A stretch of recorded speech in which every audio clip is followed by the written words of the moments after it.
So place matters. We've heard about that now a couple of different times in the presentations, and I want to stress in thinking about this how much, from the PolicyLink perspective, in thinking about health, it has been place that has driven our work.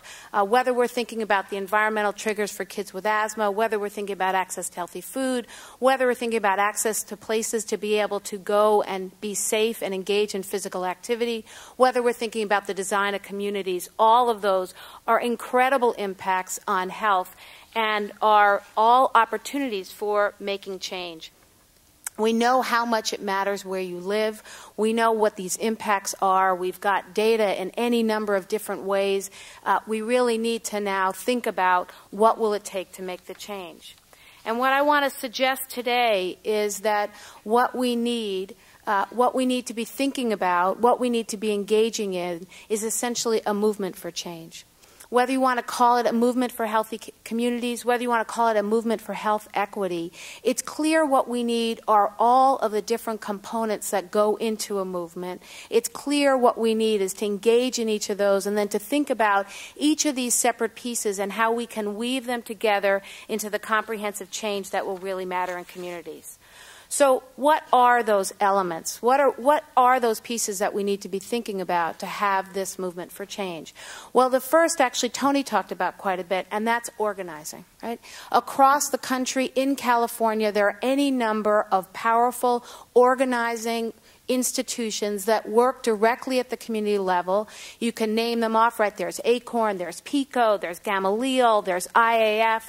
There are these organizations that work directly in communities to organize communities, to work with communities and not just identifying their challenges but figuring out solutions, and to begin to work with the wisdom, voice, and experience of community leaders to make the change that's needed. It's that political will that we heard about at the top from Assemblymember Jones. We have to develop that. We need to focus on it. It's particularly important in communities of color because place matters, and the kinds of changes we're talking about are particularly needed there. But we need to engage in organizing, and we need to work on it particularly because you can't service people out of poverty. We've got to make these changes in communities.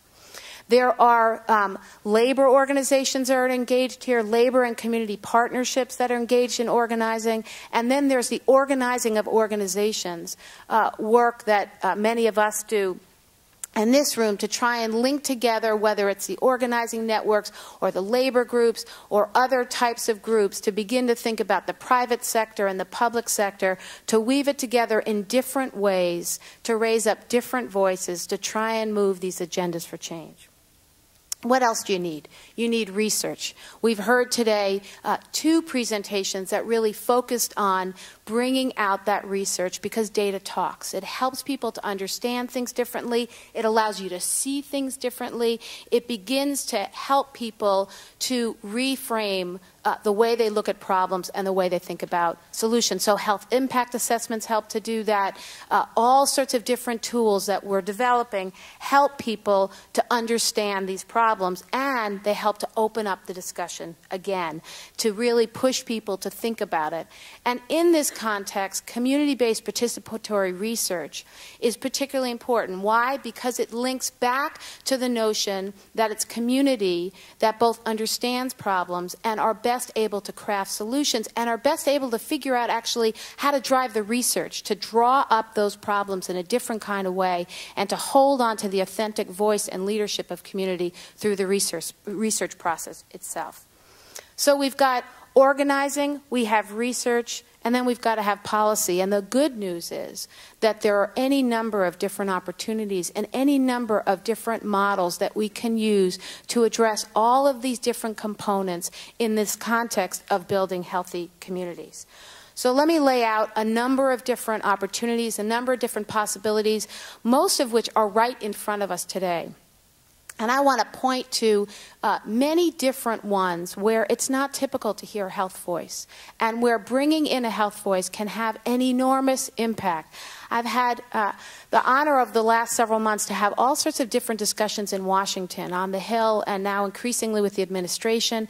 And what's so interesting is, as soon as you talk with someone who's associated with an issue, whether you're talking about housing, whether you're talking about access to healthy foods, whether you're talking about transportation, all of those with huge impacts on health. And in each of those conversations I've had, whether it's policymakers in the administration or on the Hill, they are surprised to learn that there are health voices and health leaders who are concerned with those issues. And when they hear it, they become all excited at the possibilities. Why?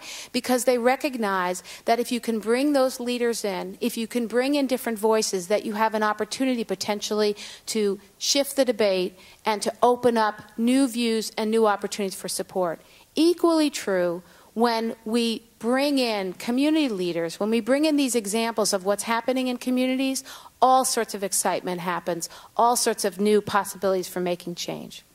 So what just happened last week? We passed an almost $1 trillion stimulus package, and in that package are any number of different opportunities that are literally right upon us today. Let's start with transportation.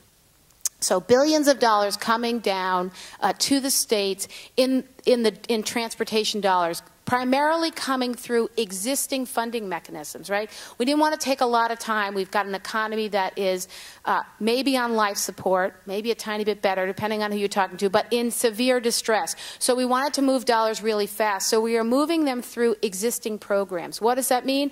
The dollars are going to come down to the states, and then the states and the metropolitan planning organizations, these regional organizations that make transportation decisions, they're going to decide about these billions of dollars.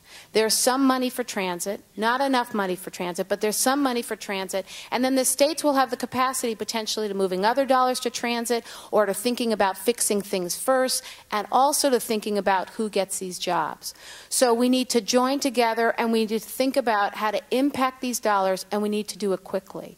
The states have responsibility to move on 50% of these dollars in 120 days. 120 days. That's going to put enormous pressure on policymakers and, frankly, enormous pressure on advocates to move quickly.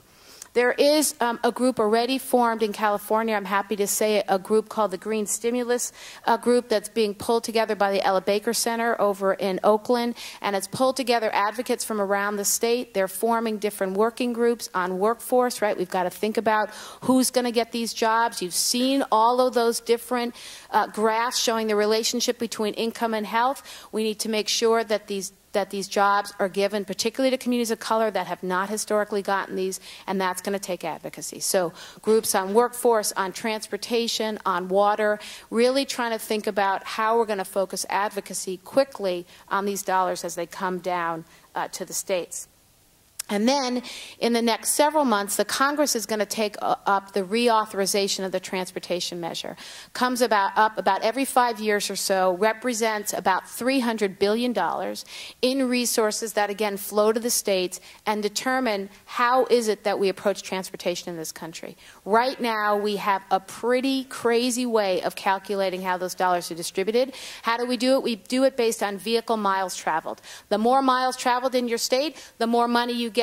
Okay, that runs pretty directly counter to what we want to do around climate. So we have a fundamental piece that we have to change. We've got to change the way these dollars are calculated. And then you can think from there to any number of different components. How much is going to go to transit? Why do I keep talking about transit and health? We know that those who use transit have a lower propensity to obesity, and transit represents the point of access to opportunity for people in neighborhoods. It makes a difference about whether or not you can get to jobs. It makes a difference whether or not you can get to where you need to go with your children, et cetera. It makes a difference in access to healthy food, and so transit is an incredibly important component of health.